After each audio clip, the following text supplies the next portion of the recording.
who owns a winery out in California. It's called Le Mulet Rouge, which stands for the red mule. And so on the cover, I've put this red mule, which is actually her, my sister drew this for their winery. And you'll find that on all of her wine bottles now. And this actually is not a journal, but it's a guest book. So this is very plain. There's no real ephemera in it. I did put some pictures in it. It is done in the ledger style that Nick the Booksmith teaches. However, I've made this more of a standard, like where you take a sheet of 8.5 by 11 sheet of paper and fold it in half, so I didn't have to cut any papers down. This is this gorgeous fabric, which seems to have all kinds of stuff stuck on it.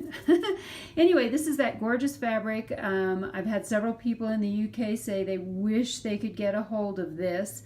It's currently sold at Hobby Lobby, and I haven't been there recently to look for it. I actually bought a really big cut of this because it was an end piece, and so I actually got it on sale.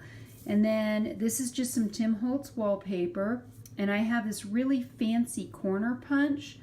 I love it because it makes beautiful different punches, and it's all kinds of different punches. On the inside, this was actually a picture that my sister had on her Facebook page, and all of these pictures I took off of her Facebook page. So these are her grapes, and they do have a winery, and they do raise their own grapes as well as create gold medal winning wines, which we'll see some of those here in a few minutes. I started with our story. I actually took this is a story straight from their website.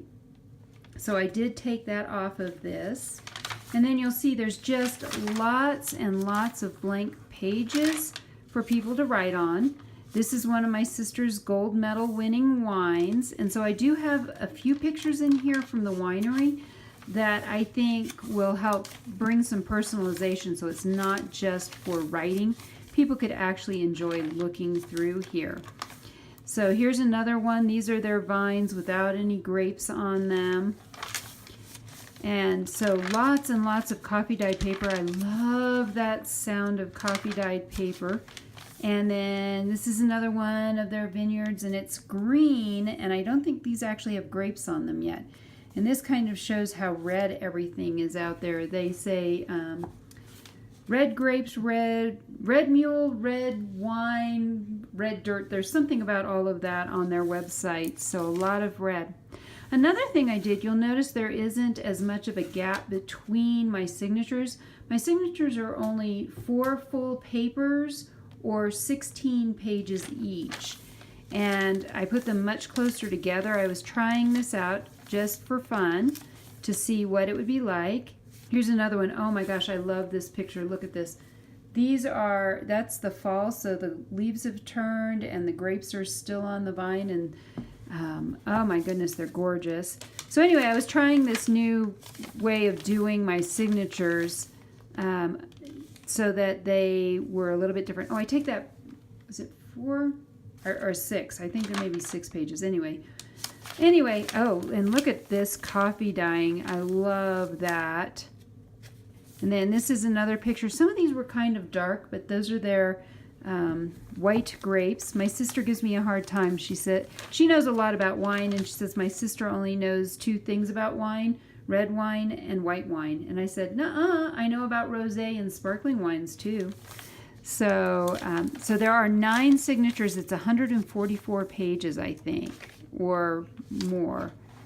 Anyway, a sunset picture. I love this sunset picture. Isn't that gorgeous? And I did the pictures kind of differently. I wanted to create, again, some interest in how this whole book looks. These are 2 more of their award-winning wines. So this was their Reserve Syrah and their Viognier. And so just like I said, lots and lots of coffee dyed paper. I get these really cool things because I let my coffee dyed paper dry just naturally air dry, and I stack the papers together, so where the papers have overlapped you get cool different things. You can get some of these really dark colors. I mean, look at this. Look at those grapes. Aren't they gorgeous? I love those grapes. So I used, this is all printed on regular paper. I didn't use any photo paper. I didn't want anything that was really super stiff that would make the pages hard to turn. And I wanted people to feel comfortable writing on the back side. So that grape, the grapes at the beginning and the end, I bet, I don't know this for sure, but I think they're actually from this picture looking down into this with all the grapes that had been picked. But you can see that their property is behind all that, and it's just gorgeous. And of course, lots more coffee dyed paper. The other thing I love about air drying it like this, it comes out like this. It's not all wrinkly. And I know some people really love the wrinkly, but I find it a little bit hard to write on. So when I'm making journals for other people, I do that. This is another gorgeous view of their winery. So these were all pictures, I believe, every single one of these pictures was taken at their winery. And this is really cool. So there's a big pine tree here, and there's some chairs around it. And it's just really nice to go out and sit under the pine trees, just to sit there and look out over everything. So to me, that is so relaxing. And then I think we only have a couple of more pictures. So there's some of their red grapes, and almost to the end. And another beautiful scenery out in one of their side yards. So the grapes kind of run all the way around. Their house sits on the top of a hill, and then the winery is around much of the house. And then here's, oh, isn't that idyllic? Look at that with that tree and the sun shining through and all the grapes out there.